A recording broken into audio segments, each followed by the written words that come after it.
ಚಿಕ್ಕ ಹಳ್ಳಿಯೊಂದರಲ್ಲಿ ದಟ್ಟದಾಗಿ ಆವರಿಸಿರುವ ಕಾಡು. ಆ ಕಾಡಿನ ಮಧ್ಯೆ ಹಳೆಯ ಮನೆಯಿತ್ತು. ಅದು ತುಂಬಾ ವರ್ಷಗಳಿಂದ ಪಾಳು ಬಿದ್ದಂತಹ ಮನೆಯಾಗಿತ್ತು. ಆದರೆ ಅದರ ಬಗ್ಗೆ ಹಳ್ಳಿಯವರ ನಡುವೆ ಭಯಾನಕ ಕಥೆಗಳು ಹರಿದಾಡುತ್ತಿದ್ದವು.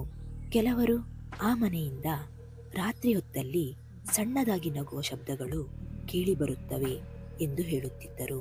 ಇನ್ನು ಕೆಲವರು ಅಲ್ಲಿ ಯಾರಾದರೂ ಹೋದರೆ ಮತ್ತೆ ಯಾವತ್ತೂ ಕಣ್ಣಿಗೆ ಕಾಣಸಿಗುತ್ತಿರಲಿಲ್ಲ ಎಂದು ಭಯಪಟ್ಟುಕೊಳ್ಳುತ್ತಿದ್ದರು. ಅದೇ ಹಳ್ಳಿಯ ಯುವಕ ಶಶಾಂಕ್ ಈ ಎಲ್ಲ ಭಯಾನಕ ಕಥೆಗಳನ್ನ ನಂಬಲು ತಯಾರಾಗಿರಲಿಲ್ಲ. ನನಗೆ ಯಾವ ಭೂತ ಪ್ರೇತಗಳ ಭಯವೂ ಇಲ್ಲ, ನಾನು ಈ ಮಾತುಗಳನ್ನ ನಂಬೋದೂ ಇಲ್ಲ ಎಂದು ಹೇಳುತ್ತಾನೆ. ನಾನು ಹೋದ್ರೆ ಆ ಮನೆಯಲ್ಲಿ ಏನೂ ಇಲ್ಲ ಅನ್ನೋದನ್ನ ತೋರಿಸ್ತೀನಿ ಎಂದು ತಾನೇ ಘೋಷಿಸಿಕೊಳ್ಳುತ್ತಾನೆ. ಹಾಗೆ ಆ ಪ್ರಯತ್ನದಲ್ಲಿ ಮುಂದುವರಿಯುತ್ತಾನೆ. ತನ್ನ ಸ್ನೇಹಿತರನ್ನ ಅಲ್ಲಿಗೆ ಹೋಗಲು ಒಪ್ಪಿಸುತ್ತಾನೆ. ಹಾಗೆ ಒಂದು ದಿನ ಸ್ನೇಹಿತರನ್ನ ಕರೆದುಕೊಂಡು ರಾತ್ರಿ 9 ಗಂಟೆಗೆ ಆ ಮನೆಗೆ ಕಾಲಿಡುತ್ತಾನೆ. ಮನೆಯ ಒಳಗೆ ಕಾಲಿಡುತ್ತಿದ್ದಂತೆ ಏನೋ ಭಿನ್ನವಾದ ವಾತಾವರಣ ಕಾಣಿಸಿತು. ಗೋಡೆಗಳು ಮುದುಡಿಕೊಂಡು ಹಾಳಾಗಿದ್ದವು. ಬೀಳುವಂತೆ ತೋರುತ್ತಿದ್ದ ಬಿರುಕುಗಳ ನಡುವೆ ಏನೋ ಕರಿಯ ನೆರಳು ತಿರುಗುತ್ತಿರುವಂತೆ ಭಾಸವಾಯಿತು. ಶಶಾಂಕ್ ಗೆಲ್ಲುವ ನಂಬಿಕೆಯಿಂದ ಮುಂದೆ ನಡೆಯುತ್ತಾನೆ. ಅಲ್ಲಿ ಏನಾದರೂ ತೋರಬಹುದೆಂದು ಸುತ್ತ ನೋಡಿದನು. ಅವನು ಬಾಗಿಲು ತೆರೆದ ತಕ್ಷಣವೇ ತೀವ್ರವಾದ ತಣ್ಣನೆ ಗಾಳಿಯ ಹೊಡೆತ ಅವನನ್ನು ಹಿಂದಕ್ಕೆ ಸರಿಸಿತು.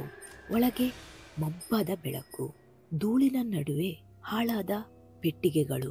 ಆ ಹೊತ್ತಿಗೆ ಶಶಾಂಕ್, ನೋಡು, ಇಲ್ಲಿ ಏನೂ ಇಲ್ಲ ಎಂದು ಸ್ನೇಹಿತರಿಗೆ ತಿರುಗಿ ಹೇಳುತ್ತಾನೆ. ಆದರೆ ಅವರ ಮುಖದಲ್ಲಿ ಕಾಣಲಾರದ ಭಯ ಕಾಣಿಸುತ್ತಿತ್ತು. ಆತನ ಸ್ನೇಹಿತ ತುಂಬಾ ನಡುಕದ ಧ್ವನಿಯಲ್ಲಿ, ಶಶಾಂಕ್ ಹಿಂತಿರುಗು ಎಂದು ಅವನ ಹಿಂದೆಯೇ ನೋಡುತ್ತಿರುತ್ತಾನೆ. ಆಗಷ್ಟೇ ಶಶಾಂಕ್ ತನ್ನ ಹಿಂದೆ ಏನೋ ಇದೆ ಎಂಬ ಅನುಭವವಾಯಿತು. ನೆಲದ ಮೇಲೆ ಹಳೆಯ ಬಟ್ಟೆಗಳು ತುಂಡು ತುಂಡಾಗಿದ್ದವು. ಆ ತಣ್ಣನೆ ಗಾಳಿ ತೀವ್ರವಾಗುತ್ತಾ ಇತ್ತು. ಏನೋ ನಿಧಾನವಾಗಿ ಪಕ್ಕದಲ್ಲಿ ಉಸಿರಾಡಿದಂತ ಭಾಸವಾಯಿತು. ಹೆದರಿದ ಮನಸ್ಸಿನಿಂದ ಹಿಂದಕ್ಕೆ ನೋಡಿದಾಗ ಕರಿಯ ಕಣ್ಣುಗಳು ಅವನನ್ನು ಗಾಢವಾಗಿ ನೋಡುವುದನ್ನು ಕಂಡ. ಆ ದೇಹವು ಶಶಾಂಕ್ ಕಿವಿಯ ಹತ್ತಿರ ಬಂದು, ನೀವು ಹೀಗೆ ಬಂದು ಹೋಗಲಾಗುವುದಿಲ್ಲ, ಇದು ನನ್ನ ಮನೆ ಎಂದಂತ ಧ್ವನಿ ಕಿವಿಯಲ್ಲಿ ಹೊಮ್ಮಿತು. ಅದು ಕೇವಲ ಶಬ್ದವಲ್ಲ, ಶಶಾಂಕ್ ಗೆಲ್ಲುವ ವಿಶ್ವಾಸವನ್ನೇ ಕಂಪಿಸುವ ಭಯಾನಕ ಶಬ್ದ. ಹಿಂದೆ ಸರಿದು ಓಡುವಷ್ಟರಲ್ಲಿ ಮನೆಯ ಬಾಗಿಲು ತಾನೇ ಮುಚ್ಚಿಕೊಂಡಿತು. ಶಶಾಂಕ್ ಒದ್ದಾಡಿದರೂ ಪ್ರಯೋಜನವಿಲ್ಲ. ಸ್ನೇಹಿತರು ಹೊರಗೆ ಕೂಗುತ್ತಾ ಓಡಿದರು. ಶಶಾಂಕ್ ಏನೇ ಪ್ರಯತ್ನ ಮಾಡಿದರೂ ತಾನು ನಿಂತ ಸ್ಥಳದಿಂದ ಕದಲಲು ಕೂಡ ಅವನಿಂದ ಸಾಧ್ಯವಾಗಲಿಲ್ಲ. ಅವನನ್ನು ಯಾವುದೋ ಒಂದು ಶಕ್ತಿ ಗಟ್ಟಿಯಾಗಿ ಹಿಡಿದಿಟ್ಟಂತ ಭಾವನೆ ಅವನಲ್ಲಿ ಹುಟ್ಟುತ್ತಿತ್ತು. ತನ್ನ ರಕ್ಷಣೆಗಾಗಿ ಶಶಾಂಕ್ ತುಂಬಾನೇ ಕಿರುಚಾಡಿದ. ಆದರೆ ಅವನ ರಕ್ಷಣೆಗೆ ಬರಲು ಯಾರೂ ಧೈರ್ಯ ಮಾಡಲಿಲ್ಲ. ಓಡಿ ಹೋದ ಸ್ನೇಹಿತರು ಹಳ್ಳಿಯಲ್ಲಿ ಬಂದು ಸುದ್ದಿಯನ್ನು ಮುಟ್ಟಿಸುತ್ತಾರೆ. ಆಗ ಆ ಹಳ್ಳಿಯ ವೃದ್ಧರು ಅವರ ಮಾತಿಗೆ ಕೇವಲ ತಲೆಯನ್ನು ಆಡಿಸಿದರು. ಆ ಮನೆಯಲ್ಲಿ ಒಬ್ಬ ಮನುಷ್ಯನನ್ನು ಕ್ರೂರವಾಗಿ ಕೊಂದು ಹಾಕಿದರು.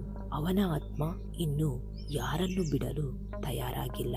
ಅಂದ ಮೇಲೆ ಅಲ್ಲಿ ಹೋದವರು ಮರಳಲು ಸಾಧ್ಯವಿಲ್ಲ ಎಂದಾಗ ಆ ಸ್ನೇಹಿತರ ಮುಖದಲ್ಲಿ ಶಶಾಂಕ್ ಇನ್ನು ಹಿಂದಿರುಗಲು ಸಾಧ್ಯವಿಲ್ಲವೆನ್ನುವ ಭಯ ಕಾಣಿಸಿಕೊಂಡಿತು.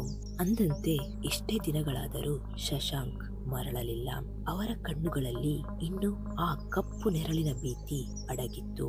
ಇವಾಗಲೂ ಯಾರಾದರೂ ಆ ಮನೆಗೆ ಹೋದರೆ ಶಶಾಂಕ್ ಅಲ್ಲಿಯೇ ಕಾಯುತ್ತಿದ್ದಾನೆ ಎಂಬ ವದಂತಿ ಹರಿದಾಡುತ್ತಲೇ ಇತ್ತು. ನನ್ನ ಈ ಕಥಾ ಸಂಗ್ರಹ ನಿಮಗೆ ಇಷ್ಟ ಆಗಿದ್ದಲ್ಲಿ ಕೆಳಗೆ ಕಾಣಿಸುತ್ತಿರುವ ಸಬ್ಸ್ಕ್ರೈಬ್ ಬಟನ್ ಅನ್ನ ಕ್ಲಿಕ್ ಮಾಡಿ. ಹಾಗೆ ನೋಟಿಫಿಕೇಶನ್ಗಾಗಿ ಪಕ್ಕದಲ್ಲೇ ಇರುವಂತಹ ಬೆಲ್ ಐಕಾನ್ ನ ಕ್ಲಿಕ್ ಮಾಡಿ.